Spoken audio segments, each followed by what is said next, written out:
Hello student, आज हम लोग क्लास 10th की अनसॉल्व पेपर से रिलेटेड कुछ क्वेश्चन सॉल्व करेंगे।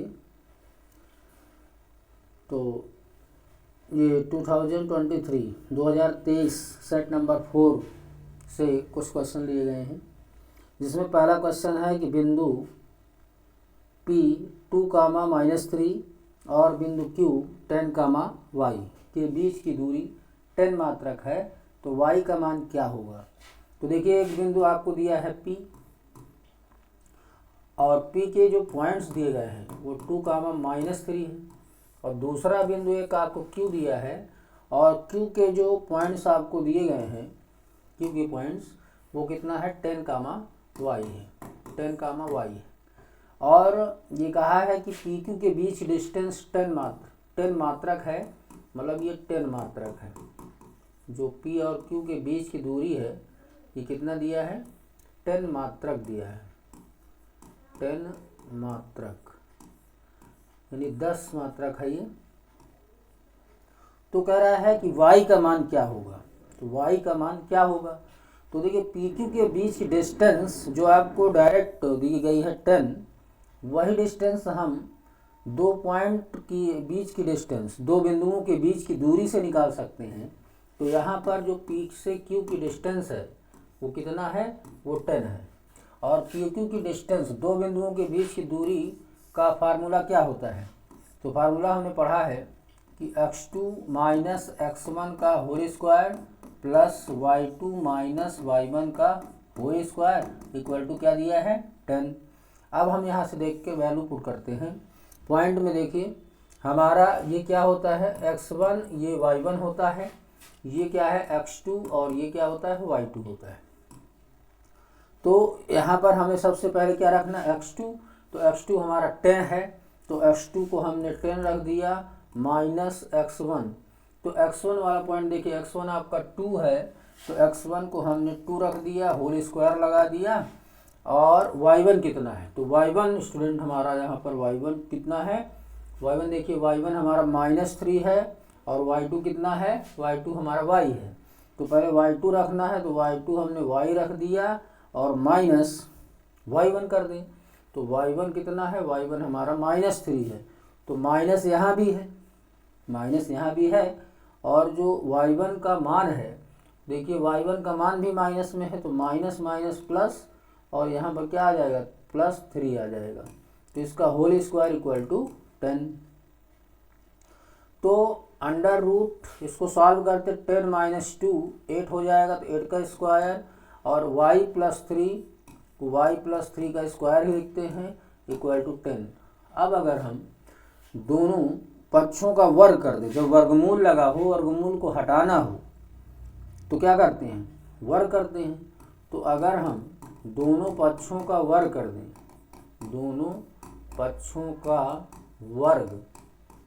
वर्ग करने पर, तो अगर हम दोनों पक्षों का वर्ग कर देंगे तो उधर से वर्गमूल वर्ग से कट जाएगा, बचेगा क्या, 8 का स्क्वायर। 8 का स्क्वायर मतलब 64, और इधर वर्गमूल हट गया इसका, तो क्या बचा y+3 का होल स्क्वायर, और इधर कितना है इक्वल टू में आपका 10 है, तो 10 का जब वर्ग करेंगे कितना आएगा, 100 हो जाएगा। 10 का स्क्वायर क्या होगा, 100। फिर यहाँ से y+3 का होल स्क्वायर निकालें, तो 64 को इधर ले जाइए तो कितना हो जाएगा, 100 - 64, और जब इससे घटाएंगे तो कितना आएगा, 36 आ जाएगा। तो y+3 का होल स्क्वायर कितना आया, 36। तो y+3 कितना आ जाएगा, स्क्वायर को जब इधर भेजेंगे तो प्लस माइनस में क्या आ जाएगा, प्लस माइनस में 6 आएगा। जब स्क्वायर हटाते हैं तो वैल्यू प्लस माइनस में आती है, ये आपने द्विघात समीकरण में पढ़ा है। तो y की वैल्यू जब हम पॉजिटिव लेंगे, जब हम प्लस लेंगे, तो y+3 इक्वल टू +6 होगा। तो y इक्वल टू कितना हो जाएगा, 6 - 3, यानी कि y की वैल्यू 3 हो जाएगी। और जब हम निगेटिव वैल्यू लेंगे तो निगेटिव y+3 इक्वल टू -6 लेंगे। तो जब ये -6 लेंगे तो y की कितनी वैल्यू हो जाएगी, तो ये आपका यहाँ से ये y जो वैल्यू निकल के आएगी यहाँ से जो y की वैल्यू निकल के आएगी कितनी हो जाएगी, -6 -3, यानी कितना हो जाएगा, -9 हो जाएगा, -9 आ जाएगा। तो y की यहाँ पर दो वैल्यू आपको मिली, एक मिली 3, एक मिली -9।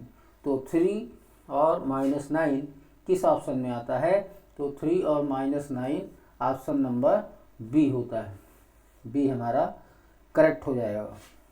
नेक्स्ट क्वेश्चन, अगला क्वेश्चन देखिए क्या है कि यदि 26 156 का लासा 156 है, ये दो संख्या दिया है, एक 26 और 156, इसका लासा कितना है, लासा 156 है। तो कह रहा है कि मासा क्या होगा। तो हम क्या जानते हैं, हम जानते हैं कि लासा गुणा मासा, लासा गुणा मासा इक्वल टू क्या होता है, संख्याओं का गुणनफल।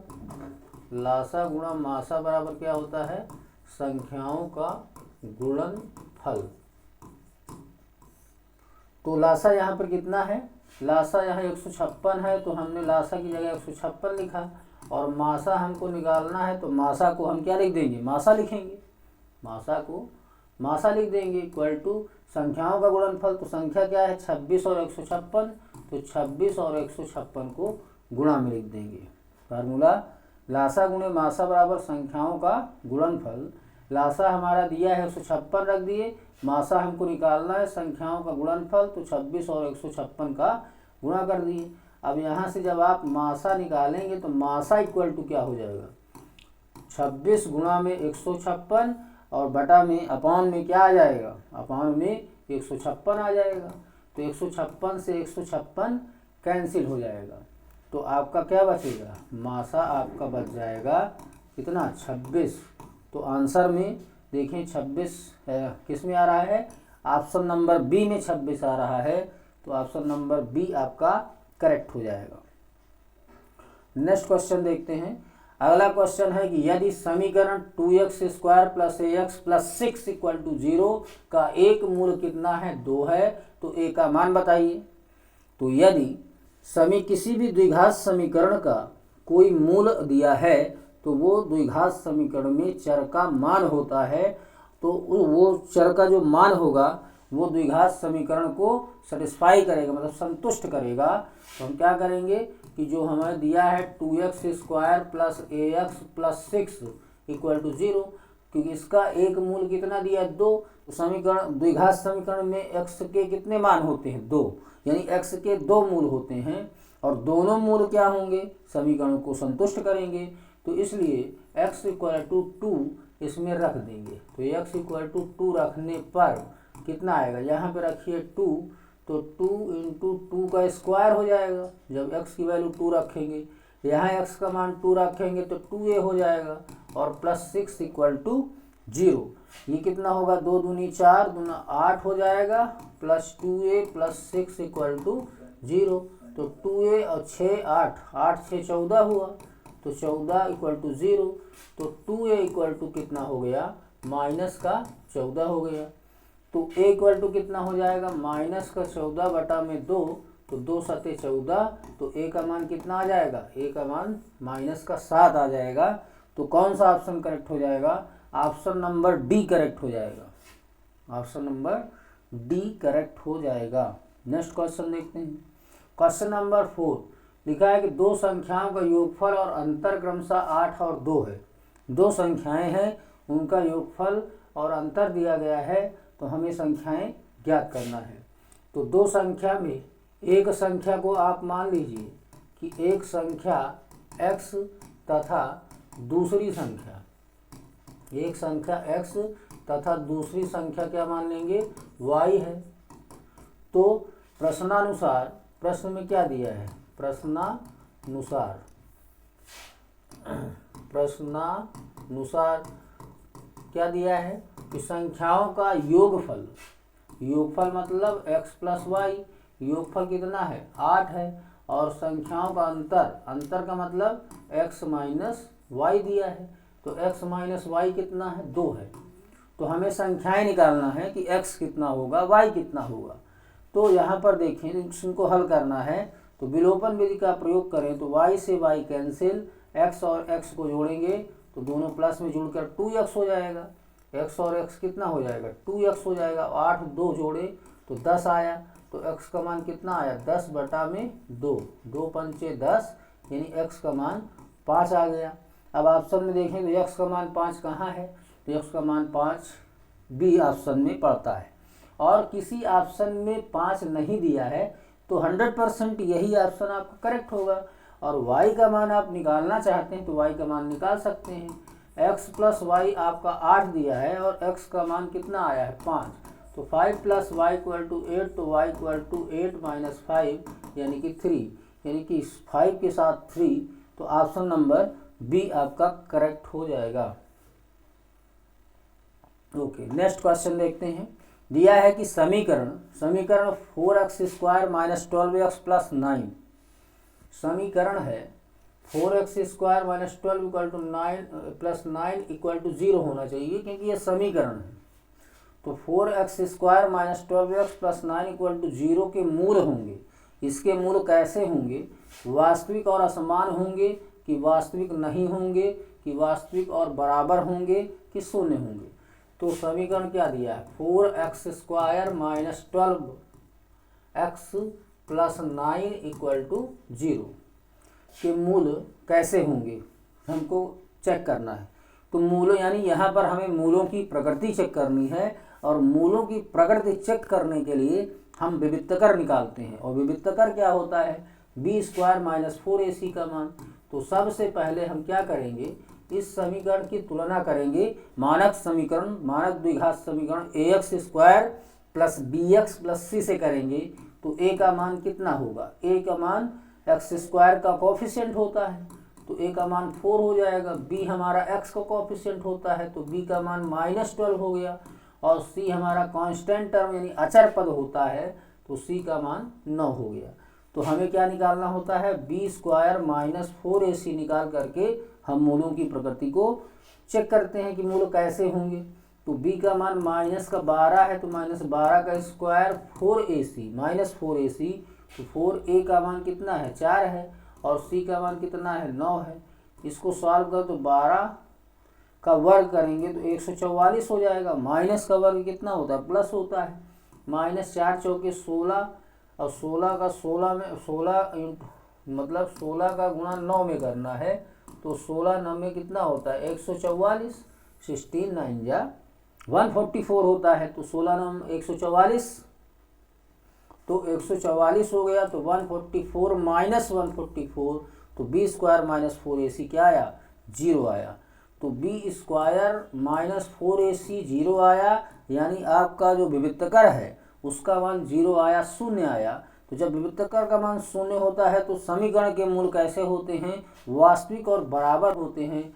तो वास्तविक और बराबर कौन सा ऑप्शन है, ऑप्शन नंबर सी है, क्योंकि ऑप्शन नंबर ए में दे रहा है कि वास्तविक और असमान है, यहाँ वास्तविक नहीं है, और यहाँ दिया वास्तविक और बराबर, यहाँ पर दिया है शून्य होगा। तो मूल शून्य नहीं होगा, मूल वास्तविक असमान नहीं होगा, मूल वास्तविक नहीं होगा, मूल क्या होगा वास्तविक और बराबर होगा। तो देखिए आपके 3 कंडीशंस हैं इसमें कि अगर b² माइनस 4ac का मान आप निकाल रहे हैं, अगर वो 0 के बराबर है तो इस केस में मूल कैसे होंगे, तो इस केस में जो मूल होंगे वो बराबर होंगे और क्या होंगे साथ में वास्तविक भी होंगे, वास्तविक होंगे और बराबर होंगे। और दूसरी कंडीशन आपने क्या पढ़ रखा है, दूसरी कंडीशन आपने ये पढ़ रखा है दूसरी कंडीशन में कि b² माइनस 4ac का मान अगर 0 से बड़ा हो, b² माइनस 4ac यानी विविक्तकर का मान 0 से बड़ा हो तो समीकरण के मूल वास्तविक तो होते ही हैं, वास्तविक तो होते ही हैं, और साथ साथ में क्या होंगे वास्तविक और असमान होंगे, असमान होंगे, यानी कि रियल और डिफरेंट होंगे, मतलब वास्तविक और बराबर नहीं होंगे। तीसरा क्या होता है कि अगर b² माइनस 4ac का मान ऋण में आ जाए या उसे जिसे कहते हैं कि 0 से छोटा हो जाए, तो b² माइनस 4ac 0 से कब छोटा होगा, जब b² माइनस 4ac का मान ऋणात्मक होगा। तो ऋणात्मक इस केस में क्या होता है कि मूल इस केस में काल्पनिक होते हैं। क्या होते हैं? काल्पनिक होते हैं या इमेजिनरी होते हैं, या हम ऐसा भी कह सकते हैं कि वास्तविक नहीं होते, वास्तविक नहीं होते। ओके, हाँ, नेक्स्ट क्वेश्चन देखते हैं। क्वेश्चन नंबर 6 जो लिया है कि दो बिंदु दिए 2, 3, 4, एच की एक के बीच की दूरी क्या होगी। तो दो बिंदुओं के बीच की दूरी क्या होती है? दो बिंदुओं के बीच की दूरी, दो बिंदुओं के बीच की दूरी, यहाँ पर दो बिंदु आपको दिया गया है। एक दिया है 2, 3, मान लीजिए बिंदु ए है, इस बिंदु का नाम मान लीजिए बी है, और बी आपको कितना दिया है? 4, 1 दिया है। 4, 1 मान लीजिए कि x1, y1 है, और ये वाला आपका बिंदु क्या है? x2, y2 है। तो दो बिंदुओं के बीच की दूरी ए बी बराबर क्या हो जाएगा? अंडर रूट क्या होता है? x1 माइनस x2 का whole square. x1 minus x2 करें या x2 माइनस x1 करें, उससे कोई इफेक्ट नहीं पड़ेगा, क्योंकि होल स्क्वायर में a माइनस बी का होल स्क्वायर और b माइनस ए का होल स्क्वायर बराबर होता है। तो x1 माइनस x2 का होल स्क्वायर और y1 माइनस y2 का होल स्क्वायर, यानी कि आपको क्या करना है? पहला माइनस पहला, मतलब कि भुज, पहले भुज फिर कोटि। तो पहला माइनस पहले का मतलब हुआ कि 2, इसमें पहला, इसमें 4 पहला, तो ये हो जाएगा 2 माइनस 4 का होल स्क्वायर। और दूसरा माइनस दूसरा करेंगे कि मानी 3 माइनस 1, उसमें दूसरा 3 है, दूसरा पॉइंट, इसमें दूसरा पॉइंट 1 है, तो दूसरा माइनस दूसरा क्या होगा? 3 माइनस 1 का होल स्क्वायर होगा। अच्छा, 2 माइनस 4 क्या होता है? ये आपका -2 का होल स्क्वायर आएगा। और 3 माइनस 1 क्या होता है? ये 2 है, 2 का स्क्वायर आएगा। तो -2 का स्क्वायर क्या होगा? 4 होगा। 2 का स्क्वायर 4, और 4 कितना होता है? 8, और इसको हम लिख सकते हैं 2√2 मात्रक। तो 2√2 मात्रक हो जाएगा दो बिंदुओं के बीच की दूरी, 2√2, और जो भी मात्रक होगा दूरी का, इसमें मात्रक लग जाएगा। ओके, नेक्स्ट क्वेश्चन देखते हैं। नेक्स्ट क्वेश्चन दिया है कि दिए गए चित्र में त्रिभुज ABC के आधार BC के समांतर रेखाखंड DE खींचा गया है। देखिए आपके सामने एक त्रिभुज बना है ABC।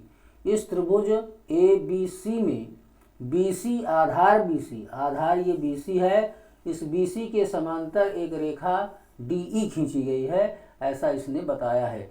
यानी कि यहाँ पर जो DE है वो किसके समांतर है? BC के समांतर है, ऐसा क्वेश्चन में दे रखा है। फिर कह रहा है यदि DB का मान 7.2 सेंटीमीटर है। DB देखिए, DB आपका ये है, इसका मान कितना दिया? 7.2 सेंटीमीटर दिया है। फिर आगे दिया AE का मान 1.8 है। AE आपका ये है, इसका मान दिया 1.8 सेंटीमीटर दिया है। इसके बाद EC का मान कितना है? EC आपका ये वाली डिस्टेंस है, और ये EC आपका कितना दे रखा है? 5.4 सेंटीमीटर, 5.4 सेंटीमीटर दिया है। अच्छा, तो AD का मान क्या होगा? आपको निकालना है AD का मान, यानी कि ये वाली डिस्टेंस आपको निकालना है कि इस AD का मान कितना होगा। तो देखिए, आपने पढ़ा है बेसिक प्रोपोर्शनैलिटी थ्योरम, यानी कि थेल्स थ्योरम जिसको कहते हैं, आधारभूत प्रमेय।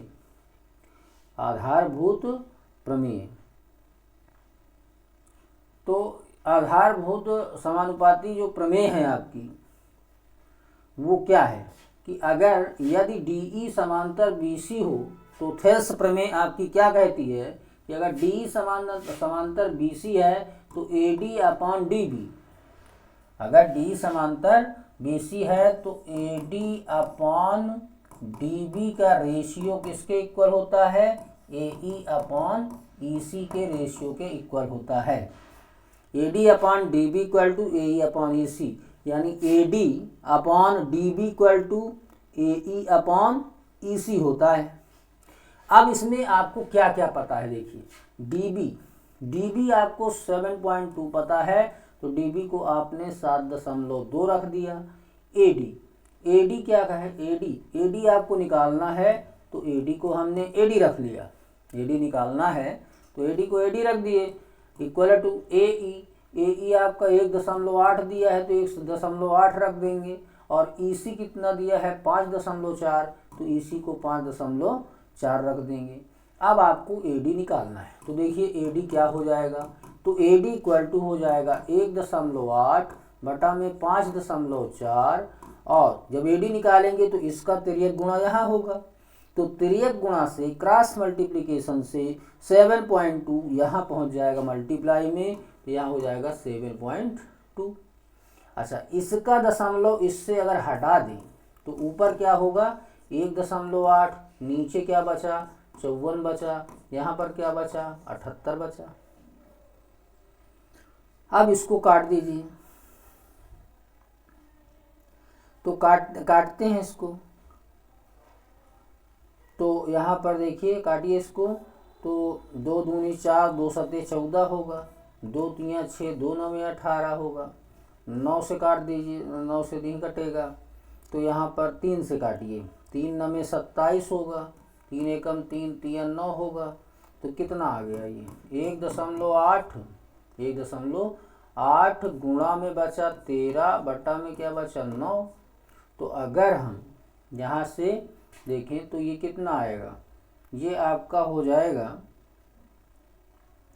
काटिए इसको, तो 9 एकम 9, 9 दूनी 18, तो ये 0.2 आया, 13 दूनी कितना होगा 26 होगा, एक अंक के बाद दशमलव आ जाएगा, तो 2 पॉइंट कितना आ जाएगा 6 आ जाएगा, और 2.6 कहीं आ रहा है क्या, देखिए 13 दूनी 26, 2.6, तो 2.6 नहीं आ रहा है, तो यहाँ जैसे 18 गुणा में आपका कितना है 13, और नीचे कितना बचा है कि नीचे आपका 9 है, तो इससे हम 90 अगर कर दें तो 18 पंचे 90, तो कितना आया 13 बटा में 5 आया, और जब 5 से 13 में भाग देंगे तो 5 दूना 10 हो गया, और 3 13 आएगा, तो यहाँ पर कितना आ गया, पॉइंट करके 0 कर लें तो 5 छक्का 30 आएगा, यानी 2.6 आएगा।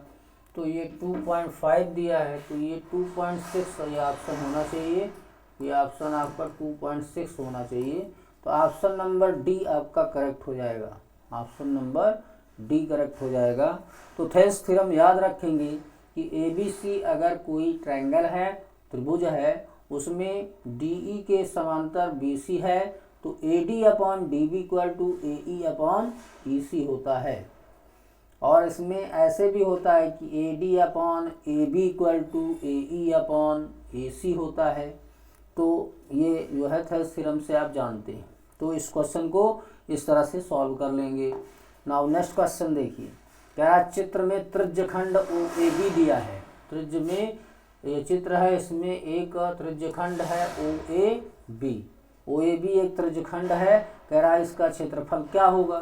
तो ये त्रिज्यखंड में ये क्या है, त्रिज्यखंड जैसे आपका आपने पढ़ा है ये वृत्त होता है, आपने पढ़ा है कि जैसे ये वृत्त है, तो त्रिज्यखंड क्या होता है, 2 त्रिज्या और एक चाप से घिरा हुआ भाग त्रिज्यखंड कहलाता है। इसका क्षेत्रफल आपको ज्ञात करना है, तो इसका क्षेत्रफल निकालने के लिए O है, ये A है, ये B है, तो आपको त्रिज्या R दे रखा है, R कितना है, ये 4 सेंटीमीटर दिया है, ये आपका R का मान हो गया, और यहाँ का जो थीटा होता है वो थीटा का मान कितना दिया है 30 अंश दिया है। तो देखिए थीटा आपका दिया है 30 अंश, और त्रिज्या R बराबर कितना दिया है 4 सेंटीमीटर दिया है, और आपको त्रिज्यखंड का क्षेत्रफल निकालना है। तो आप जानते हो कि त्रिज्यखंड का क्षेत्रफल बराबर क्या होता है, theta upon 360 into pi r square होता है। तो थीटा का मान 30 अंश रख दिया, और बटे में 360 हो गया, पाई का मान कितना होता है 22/7 रख दिया, और आर कितना है 4 है, तो 4 का स्क्वायर करेंगे तो 4 गुणा 4 हो जाएगा, 4 का वर्ग करेंगे तो क्या आएगा 4 गुणा 4 आएगा। अब इसको काटिए, 0 से 0 कैंसिल कर दिए, 3 एकम 3, 3 एकम 3, 3 दूनी 6 हो गया, 4 एकम 4, 4 3 12 हो जाएगा।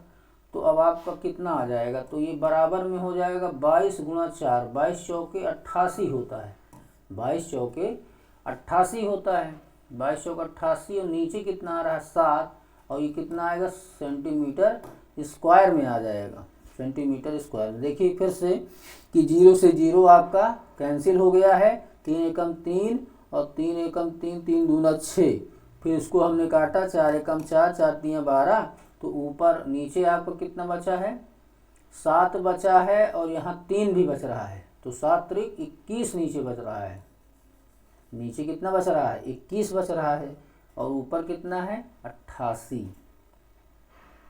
अच्छा तो ठीक है, तो ऊपर देखिए क्या बचा आपका, ऊपर आपका 22 गुणा 4, 22 चौके 88 हो गया, और नीचे कितना हो गया 7 त्रिक 21 हो गया, तो 88 बटा में 21 सेंटीमीटर स्क्वायर, यही आपका आंसर हो जाएगा।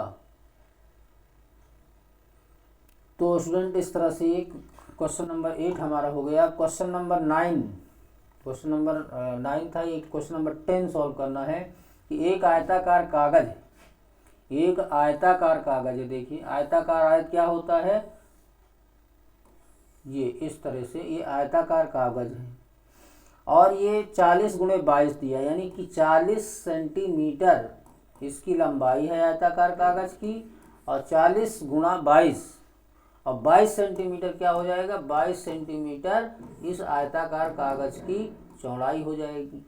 ये लंबाई हो गई और ये चौड़ाई हो गई।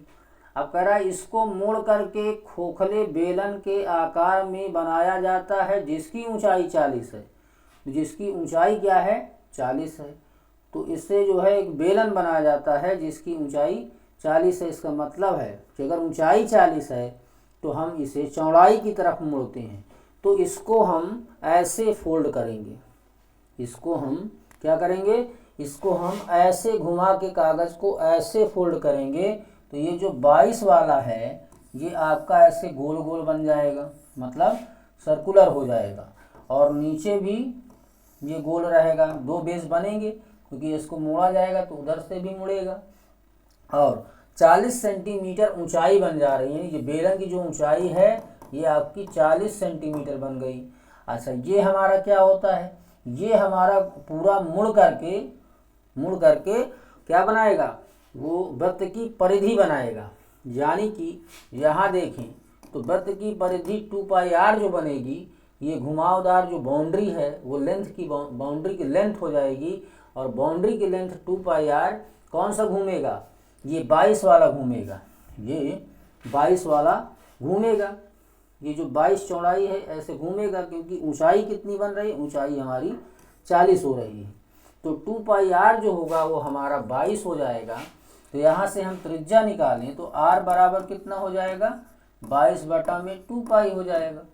तो यहाँ r बराबर 22 बटा में 2, और पाई का मान 22 बटा में 7 रखेंगे, तो क्या हो जाएगा, 7 जो है आपका ऊपर पहुँच जाएगा, 7 पलट के ऊपर जाएगा, नीचे क्या है 2 गुणा में 22, तो 22 से 22 अगर कैंसिल कर दें तो 7 बटे 2 सेंटीमीटर, ये आपकी क्या आ जाएगी, ये त्रिज्या आ जाएगी।